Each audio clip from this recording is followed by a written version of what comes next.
मकर राशि वाले बंधुओं, आप सभी का स्वागत है, अभिनंदन है मकर राशि भिंड यूट्यूब चैनल में। तो मकर राशि वालों, जरा ध्यान से समझना, इस एक चीज को पूरे मई के महीने अपनी जेब में रखना है। यह एक चीज इतनी शक्तिशाली है कि यह राहु की नकारात्मक ऊर्जा को आपके लिए पॉजिटिव कर देगा। शनि की निगेटिव एनर्जी जो आपको परेशान कर रही है, आपके कार्यों में बाधक बन रही है, आपके विचारों को प्रभावित कर रही है, आपको नकारात्मक भावनाओं और विचारों से भर रही है, उस ऊर्जा को भी पॉजिटिव कर देगा। लेकिन इन सबसे कहीं बढ़कर ज्योतिष की उस सबसे सुंदर कहावत को आपके लिए चरितार्थ कर देगा, जिसमें कहा जाता है कि जिसको राहु तारे उसे फिर कोई न मारे। जी हाँ बंधुओं, राहु आपको तारेगा, आपकी उन्नति करेगा, आपके दिमाग में ऐसे उज्जवल विचार भर देगा, इतने उत्तम विचार डाल देगा कि आप जो सोचेंगे उसमें कामयाब होने लगेंगे। मिट्टी को भी हाथ लगाएंगे, सोना बनने लगेगी। हर काम आपका सफल होने लगेगा। हर तरफ से आपको पॉजिटिव एनर्जी, लोगों का समर्थन, शत्रुओं का विनाश और समस्याओं से मुक्ति प्राप्त होने लगेगी। इस एक चीज का प्रावधान आज के युग में तो है ही, लेकिन प्राचीन काल में रामायण जी में भी इसका व्याख्यान देखने को मिलता है। रामायण जी में भी और श्री रामचरितमानस में भी, तुलसीदास जी के द्वारा जो रचित है, उसमें भी इसके विषय में कुछ चर्चा की गई है।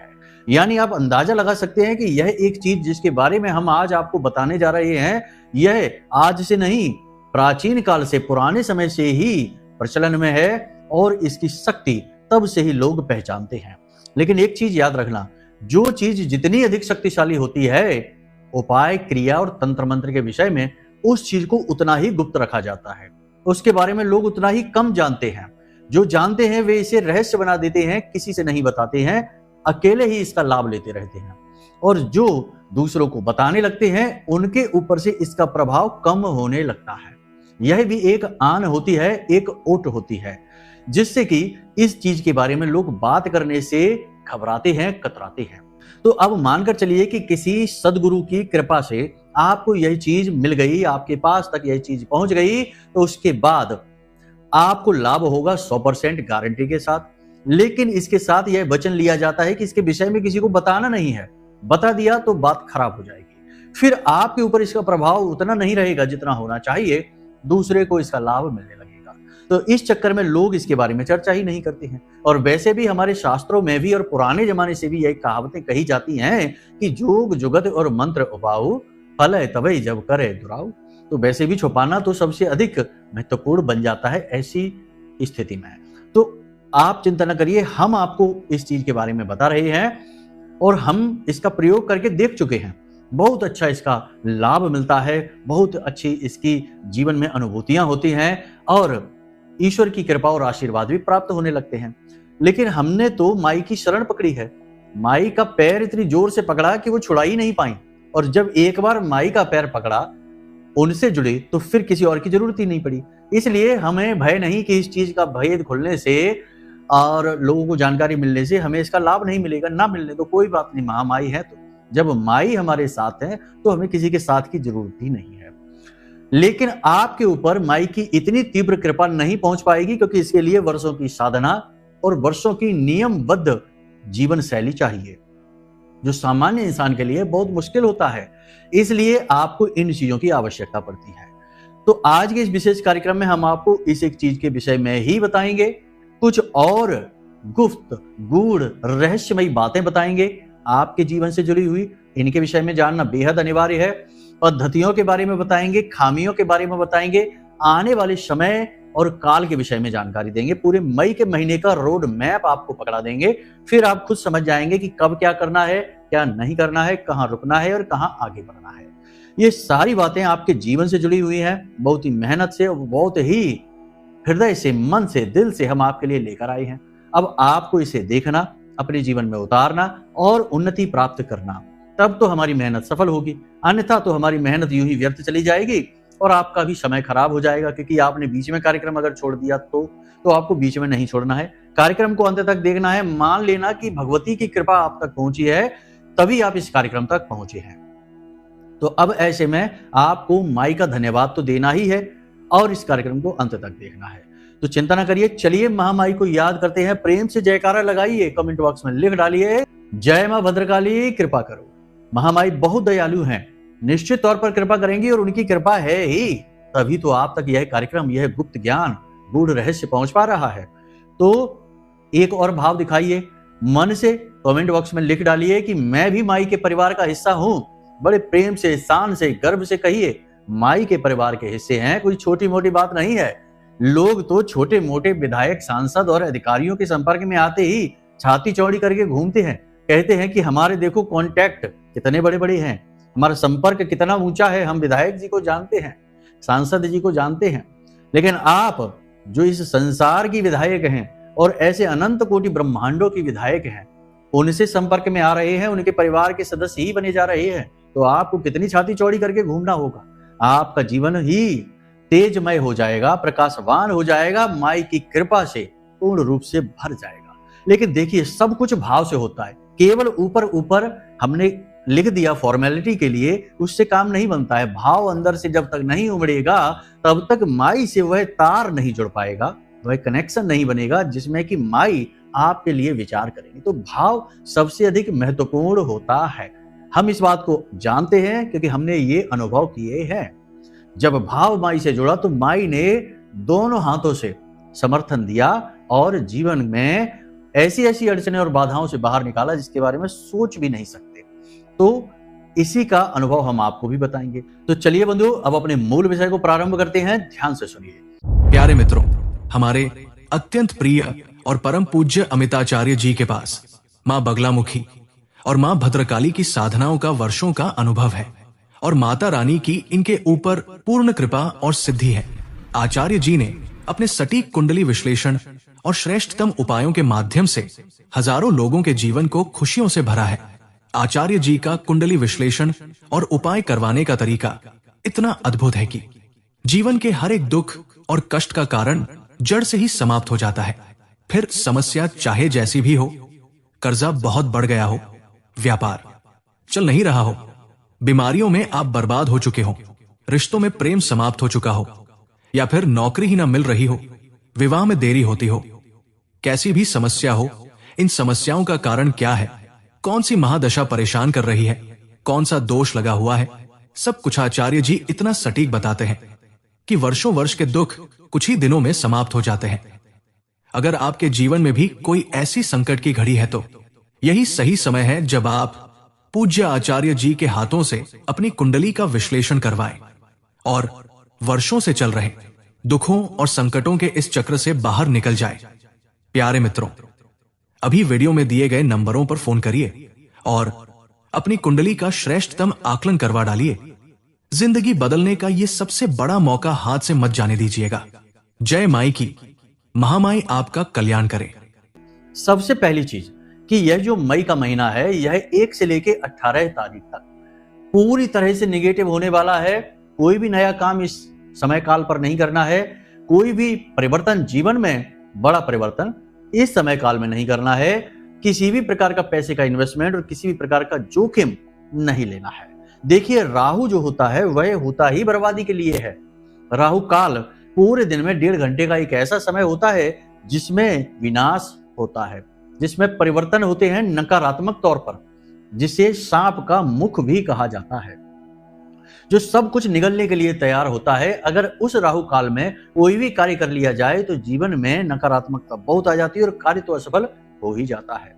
तो अभी आप समझ सकते हैं कि लंबे समय से, यानी कि 29 मार्च से ही राहु काल चल रहा है आपके जीवन का। राहु के साथ शनि की युति बन चुकी है। पिशाच योग, विनाश योग, जाने कितने नामों से इस योग को जानते हैं। तो ऐसे समय में कोई भी शुभ कार्य आपको नहीं करना है, ये ध्यान रखना। मंदिर जा सकते हैं, भगवान के दर्शन कर सकते हैं, पूजा पाठ साधनाएं खूब कर सकते हैं। जब समय नकारात्मक होता है तब करनी चाहिए ईश्वर की साधना, भगवान की भक्ति और मौन धारण कर लेना चाहिए। एक कहावत नहीं कही जाती कि जब वक्त बुरा हो तो चुप रहने में ही भलाई होती है। तो बस यही हम आपसे कह रहे हैं कि ऐसे में आप आगे बढ़ बढ़कर कार्य करेंगे तो आपको चोट लगेगी, नुकसान होगा, घाटा ही घाटा होगा। दूसरा, किसी पर विश्वास नहीं करना है, यह अविश्वास का समय है। ऐसे में आप किसी पर भी पूर्ण विश्वास करेंगे वही धोखा देगा। आपका खास से खास व्यक्ति जिस पर आपने आंख बंद करके भरोसा कर रखा है, वह भी आपको किसी न किसी कारण से, किसी न किसी वजह से धोखा दे ही डालेगा। तो आपको विश्वास नहीं करना है, यह अविश्वास का ही समय है, ध्यान रखना है। तीसरा, आपको अपनी सेहत का ख्याल तो रखना ही है। हम पिछले कार्यक्रमों में भी कहते चले आ रहे हैं, अभी भी कह रहे हैं, सेहत का विशेष ख्याल रखिए। देखिए, मन में तो आपके काम करने की ललक रहेगी, आप खूब आगे बढ़ बढ़कर काम करना चाहेंगे, लेकिन शरीर आपका, सेहत आपकी आपका साथ नहीं देगी। आपका मानसिक तौर पर तो आप चाहेंगे कि हम इतना सारा काम कर डालें, लेकिन शरीर आपको पीछे खींचेगा। शाम होते होते आपके शरीर में ताप बढ़ेगा, बुखार की स्थिति आएगी, थकान बहुत अधिक हो जाएगी, काम का ओवरलोड रहेगा, जिसकी वजह से आप बहुत ज्यादा परेशान हो सकते हैं, कंफ्यूज से हो सकते हैं और मन आपका खराब रह सकता है। अनाप शनाप शब्दों का प्रयोग नहीं करना है, नकारात्मक बातों को नहीं बोलना है अपने लिए और ना ही किसी के लिए। गाली गलौज और किसी का अपमान करना तो सोचना भी नहीं है, वरना सब खराब हो जाएगा। कुछ ना कुछ पॉजिटिव एनर्जी तो आनी शुरू होगी 7 तारीख से ही, 7 मई से ही, जब बुध का परिवर्तन हो जाएगा। और बुध का परिवर्तन होते ही बुध आदित्य राजयोग बन जाएगा, सूर्य देवता के साथ बुध का मेल होगा। अब ऐसे में लाभ धीमे धीमे मिलने जरूर शुरू हो जाएंगे, लेकिन आपने अपनी वाणी का संतुलन यदि खो दिया। देखिए, बुध जो है वह वाणी से चलता है। जो इंसान दिन भर अनाप शनाप बातें बोलता है, नकारात्मक बात बोलता है, गाली गलौज करता है, उसका बुध 100% खराब होता है। और जो वाणी से बहुत मधुर होता है, उसके बिगड़े काम भी बन जाते हैं, उसका रुका हुआ व्यापार भी चल निकलता है और उसकी बुद्धि तो तेज होती ही है, तभी तो वह अपनी वाणी पर नियंत्रण रख पा रहा है। तो बुध अच्छा है उसका। तो देखिए, 2-3 बातें हैं, ध्यान से समझ लीजिए। जिसका पेट बाहर निकल आया और जो आलसी हो गया, बैठकर ही काम करना चाहता है, खड़ा नहीं होना चाहता, उसका मंगल खराब हो गया। और जिसने लालच करके काम करना शुरू किया और दूसरों को अहित करना शुरू कर दिया अपने लालच में आकर, उसका शनि खराब हो गया। और जिसने अपनी वाणी का संतुलन खो दिया, उसका बुध खराब हो गया। और जिसने घर की महिलाओं का या महिला के किसी भी स्वरूप का अपमान कर दिया, उसका शुक्र खराब हो गया। तो देखो जी, ये जो हमारे ग्रह नक्षत्र हैं, ये हमारे जीवन से किस प्रकार से जुड़े हुए हैं, तो आपको विशेष ख्याल रखना है। बुध का गोचर सूर्य देवता के साथ बहुत ही शुभ, ठीक है, बहुत ही अच्छा। लेकिन अभी राहु का समय चल रहा है, पिशाच योग बना हुआ है, इस वजह से इसका पूर्ण लाभ आपको प्राप्त नहीं होगा। 18 तारीख के बाद, यानी 18-19 मई के बाद अचानक से जीवन में पॉजिटिव एनर्जी आएगी, हर तरफ से लाभ ही लाभ समझ में आने लगेंगे, बुद्धि एकदम से खुल जाएगी। जो दिमाग पर एक धुंध सी छाई थी कि कुछ समझ में नहीं आ रहा था कि क्या करें क्या ना करें, वह स्पष्ट हो जाएगी। तो सारी बातें यहाँ पर हम आपको स्पष्ट तौर पर इसीलिए बता रहे हैं ताकि आप कोई गलती ना कर बैठे। एक और खास बात कि स्वास्थ्य का आपको विशेष ख्याल रखना होगा। मंगल नीच के चल रहे हैं। मंगल किसी भी कुंडली की एनर्जी होता है, ऊर्जा होता है, ठीक है, और अभी ऊर्जा डाउन है क्योंकि मंगल नीच के हैं, कर्क राशि में गोचर कर रहे हैं। तो ऐसे में आपको इसकी कमी, ऊर्जा की कमी दिन रात महसूस होगी, बिना किसी बात के ही थकान हो जाएगी, बिना कुछ किए ही आलस सा भरा रहेगा, काम करने की इच्छा ही नहीं होगी। सिर से जुड़े रोग परेशान करेंगे, बाल अधिक झड़ेंगे और पेट से जुड़े रोग परेशान करेंगे। ये बीमारियां बनी रहेंगी आपको लगातार। और आंखों में जलन, कड़वाहट रहेगी और आंसू आना। कुछ लोगों को तो चश्मा भी लग जाएगा। 1 से लेकर 18 मई या फिर यूं कहें कि 7 जून तक, क्षमा करें 7 जून तक की बात कर रहे हैं, जब मंगल जो है वो कर्क से बाहर निकलेंगे, यानी नीच राशि से बाहर आएंगे। तब तक के समय और काल में बहुत सारे लोग ऐसे हैं जिन्हें चश्मा लग जाएगा। जी हाँ, आंखें, इतनी तकलीफ होगी, इतनी दिक्कत होगी आंखों में। तो ये सारी बातें आपको ध्यान रखनी है। स्वास्थ्य का विशेष ध्यान रखना है। कसरत करें, योग प्राणायाम करें और ईश्वर का स्मरण करें, इससे मंगल अनुकूल होगा। और यह पूरा वर्ष ही मंगल को समर्पित है, यह तो आप जानते ही हैं। अब बात करते हैं उस एक चीज की जिससे हमने कार्यक्रम शुरू किया था। इस एक चीज के बारे में रामचरितमानस में और वाल्मीकि रामायण में भी मिलता है कि जो रामायण में एक पात्र है जिसे हनुमान जी का पुत्र कहा जाता है, जिसका नाम है मकरध्वज। तो मकरध्वज जो है एक जलीय जीव का पुत्र माना जाता है और हनुमान जी उसके पिता माने जाते हैं। तो मकरध्वज का जन्म जो है वह राहु काल में हुआ था। हमने शुरू में बताया था कि दिन में राहु काल एक ऐसा समय होता है जिसमें कोई भी कार्य अगर होता है तो उस कार्य का नकारात्मक फल ही प्राप्त होता है। आज के समय में तो ना जाने कितने मकरध्वज उत्पन्न हो रहे हैं राहु काल में, और लोग ध्यान ही नहीं देते हैं। उन बालकों का विशेष ख्याल रखना पड़ता है।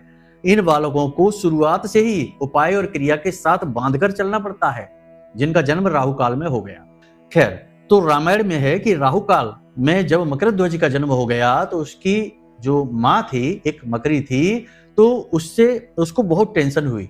उसने कहा कि अब हमारा बालक का क्या होगा, पता नहीं इसके साथ क्या होगा, कुछ बुरा कुछ अनर्थ ना हो जाए। तो उसने भगवान की प्रार्थना की। तो उसके गुरु ने उसको यह उपाय बताया कि अपने बेटे को मच्छमणि पहना दो गले में। मच्छमणि, मच्छमणि एक ऐसा पत्थर होता है, एक मणि होती है जिसके बारे में यह कहा जाता है कि यह राहु की बहुत ही शक्तिशाली काट होती है।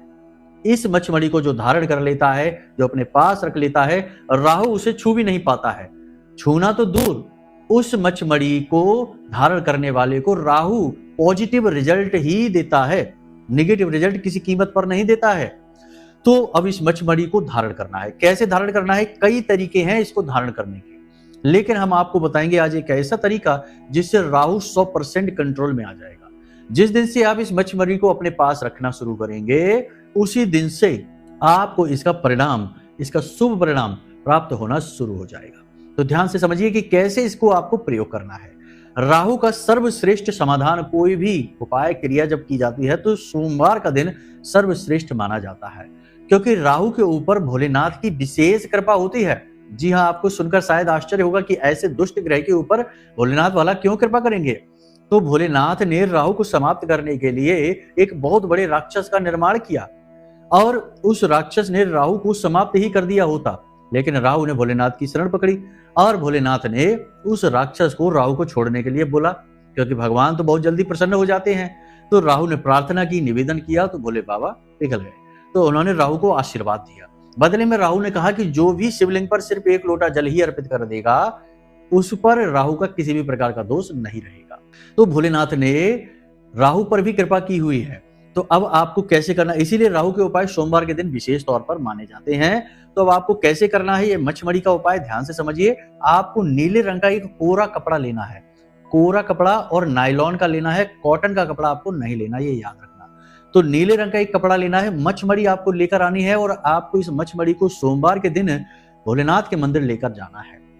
भोले बाबा को जल समर्पित करिए। जल समर्पित करने के बाद इस मच्छमणि को, जो जलाधारी होती है जहां से जल गिरता है, उस जलाधारी में इस मच्छमणि को लगा देना है थोड़ी देर के लिए। भोले बाबा के शिवलिंग से जो जल नीचे उतर कर आ रहा है, वह जलाधारी से इस मच्छमणि के ऊपर गिरेगा और इस मच्छमणि को बहुत ज्यादा ऊर्जावान बना देगा, इसकी शक्ति बढ़ा देगा। याद रखना कि यह मच्छमणि है राहु का तोड़, राहु नहीं है। नहीं तो आप सोचने लगो, कुछ लोग कहने लगो कि राहु की चीज भोलेनाथ को कैसे समर्पित करें। तो राहु नहीं है यह राहु का तोड़ है, राहु को रोकती है यह मच्छमणि। ठीक है, तो आपको यह मच्छमणि जलाधारी में लगानी है, थोड़ी देर के लिए इसे उसी जल से स्नान कराना है।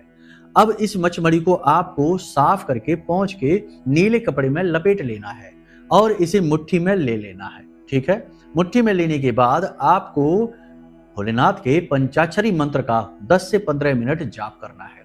दाहिनी मुट्ठी में लेना है, महिला है तो बाईं मुट्ठी में लेंगे। ठीक है, ध्यान से समझ लेना, महिला है तो बाईं मुट्ठी में, पुरुष है तो दाहिनी मुट्ठी में। मुट्ठी में इसको दबाकर और फिर आपको 10 से 15 मिनट पंचाक्षरी मंत्र भोलेनाथ का जाप करना है। गाय के घी का दीपक अवश्य जला लेना, शिवलिंग पर काले तिल अवश्य चढ़ा देना, थोड़े से चावल यानी अक्षत भी चढ़ाना है और भोलेनाथ से प्रार्थना भी करनी है। फिर जाप शुरू करना है वहीं पर बैठकर। जब तक आप जाप करें तब तक ध्यान देना कि आपका जो दीपक जल रहा है वह बुझने ना पाए, नहीं तो जाप पूर्ण ना हुआ, उससे पहले ही दीपक बुझ गया, तो उसमें थोड़ा घी अच्छी तरह से डाल देना। ठीक है, आपने इसी मंत्र का, पंचाक्षरी मंत्र का जाप करना है। उसके बाद इस कपड़े में लपेटी हुई मच्छमणि को भोलेनाथ के शिवलिंग से स्पर्श कराना है थोड़ी देर के लिए और इसे भोलेनाथ का आशीर्वाद बनाकर अपने घर लेकर आ जाना है। अब आपको करना यह है कि इसे लाकर पूजा घर में जो भोलेनाथ की फोटो होगी, शिव परिवार की फोटो होगी, जिसमें भोलेनाथ और माता पार्वती एक साथ विराजमान हो, उस फोटो में भोलेनाथ के चरणों के पास रख देनी है। ठीक है, इसी कपड़े में लपेटी हुई। अब रात भर के लिए इसे वहीं छोड़ देना, 24 घंटे के लिए वहां छोड़ देना। अगले दिन से आपको यह क्रिया करनी है कि जब भी आप घर से बाहर निकलें तो इस मच्छमणि को चुपचाप उठाकर अपनी जेब में रख लेना। अपने पर्स में भी आप रख सकते हैं, अपनी जेब में भी आप रख सकते हैं, और चाहे तो इसे अपनी भुजा पर भी बांध सकते हैं। पुरुष अपनी दाहिनी भुजा पर और महिलाएं इसे बाईं भुजा पर बांधेंगे। यह गुप्त उपाय है, किसी को यह दिखाना नहीं है, किसी को इसके बारे में बताना नहीं है, और किसी को यह दिखे ना, इस तरह से आपको अपने पास रखनी है। ठीक है, याद रखना कि जिस पर्स में आप इसे रखें वह पर्स चमड़े का, लेदर का नहीं होना चाहिए और किसी दूषित सामग्री से यानी प्लास्टिक वगैरह से यह नहीं बना होना चाहिए। ठीक है, बाकी सामान्य कपड़े का हो कोई दिक्कत नहीं है।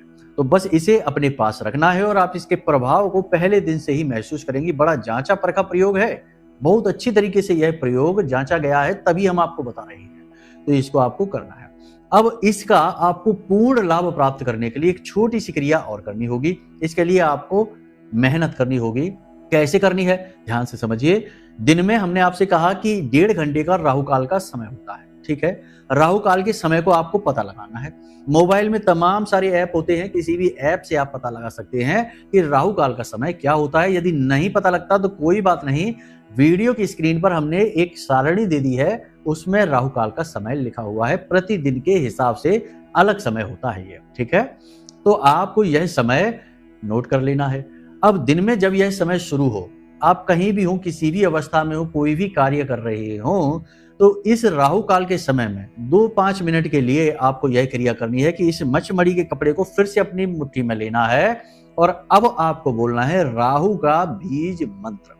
जी हाँ, इस समय राहु की ऊर्जा पूर्ण रूप से प्रबल है और मचमड़ी आपके पास है। राहु आपके लिए अब पॉजिटिव फल देंगे। अब यहाँ पर हम ये नहीं कह रहे कि इस राहु काल में आप कोई भी बड़ा कार्य कर डालिए, कोई नया कार्य कर डालिए, शुभ कार्य कर डालिए, नहीं, ये नहीं करना है, ये भूल होगी। केवल इस राहु काल में आपको राहु को पॉजिटिव बनाना है, अपने लिए पॉजिटिवली इसको एक्टिवेट करना है। इससे मचमड़ी की शक्ति भी बढ़ती है और राहु भी आपके लिए एक्टिवेट होता है पॉजिटिव एनर्जी के साथ। ठीक है, तो आपको क्या करना है, मुट्ठी में लेना है और राहु का बीज मंत्र है ओम रांग राहवे नमः। ठीक है, ओम रांग राहवे नमः, इस मंत्र का जाप करना है। मन ही मन आप जाप करें। अगर आपने जूते चप्पल पहन रखे हैं या आप ऐसी अवस्था में हैं, शुद्ध नहीं है, कोई बात नहीं, तो मन ही मन आप जाप करें। 2-4 मिनट ही कर लें, पूरा 1.5 घंटा नहीं करना, थोड़ी बहुत देर ही कर लें। इसका बहुत अधिक प्रभाव है। जैसे ही आप इस क्रिया को करना शुरू करेंगे, 2-4 दिन में ही आप देखेंगे कि जो आपके घोर विरोधी हैं अचानक से भी आपका सपोर्ट करने लग गए। शत्रु अचानक से आपका मित्र बनने की कोशिश कर रहा है या फिर वो आपके सामने ठहर ही नहीं पा रहा है, वो अपनी ही समस्याओं में ऐसा उलझा कि आपके बारे में सोचना छोड़ गया। राहु आपके मन में ऐसे ऐसे विचार डालेगा कि आप दिन दूनी रात चौगनी तरक्की करना शुरू कर देंगे। कहने का मतलब यह है कि राहु की पूरी पॉजिटिव एनर्जी आपको प्राप्त होगी। लेकिन एक चीज याद रखना कि राहु एक ऐसा ग्रह है जिसका आप भरोसा 100% नहीं कर सकते। यह बहुत ही ज्यादा चालाक है, शातिर है और बहुत ही दुष्ट भी है। ठीक है, तो इसका पूरा भरोसा नहीं कर सकते। तो इसके लिए आपको जो हमने क्रिया बताई है, मचमड़ी को शिवलिंग से उतरने वाले जल से यानी कि जलाधारी से स्नान कराना है। यह क्रिया कम से कम सोमवार की सोमवार तो आपको करनी ही है। जब भी आपका मौका लगे मंदिर जाने का, तो आप इसे प्रतिदिन भी कर सकते हैं, 2 दिन 3 दिन के अंतर से भी कर सकते हैं। सोमवार के सोमवार तो अवश्य ही करें। इससे राहु की निगेटिव एनर्जी आप तक आएगी ही नहीं। भोलेनाथ की कृपा और आशीर्वाद से राहु पूर्ण रूप से अनुकूल होकर, पॉजिटिव होकर आपको ऐसे फल देगा कि रातों रात राजा बना देगा। फिर आपके ऊपर यह कहावत चरितार्थ हो जाएगी कि जिसको राहु तारे उसे फिर कोई न मारे। जी हाँ बंधु, तो ये सारी जानकारी हमने आपको बता दी है मई के महीने के लिए और ये बहुत जरूरी है आपके लिए। आपको इस जानकारी का प्रयोग करना ही होगा और आपका जीवन बदलेगा, हम गारंटी के साथ कहते हैं।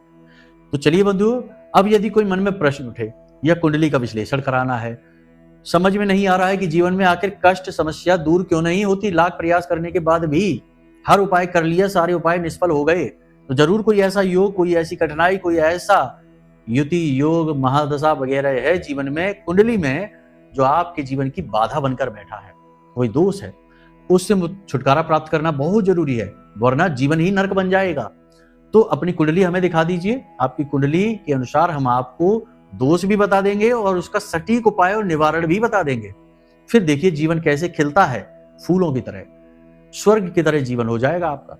तो चलिए बंधु, उम्मीद करते हैं कि आज का यह कार्यक्रम आपको समझ में आया, सारी बातें आपने अच्छी तरह से नोट कर ली और इसे जीवन में आप उतारेंगे। अब आज के कार्यक्रम को यहीं विराम देते हैं। हमेशा हंसते रहिए, मुस्कुराते रहिए, सकारात्मक रहिए, महामाई पर अपनी आस्था और विश्वास बनाकर रखिए, क्योंकि आपका उद्धार तो वहीं से होना है। तो प्रेम से बोलिए जय माई की। महामाई आपका कल्याण करेंगी। धन्यवाद। हमारे प्रिय और परम पूज्य आचार्य जी ने अपनी साधनाओं के अनुभवों पर आधारित शक्तिशाली उपाय और क्रियाओं के माध्यम से हजारों लोगों के जीवन को पूरी तरह से बदला है। आचार्य जी के द्वारा बताया गया हर एक उपाय इतना सटीक और कारगर होता है कि जो भी इसे पूरे भाव के साथ कर लेता है उसे साक्षात महामाई की कृपा और आशीर्वाद प्राप्त हो जाती है। इसलिए निसंकोच इन उपायों को पूरे भाव के साथ करिए, आपका कल्याण होगा। जय माई की।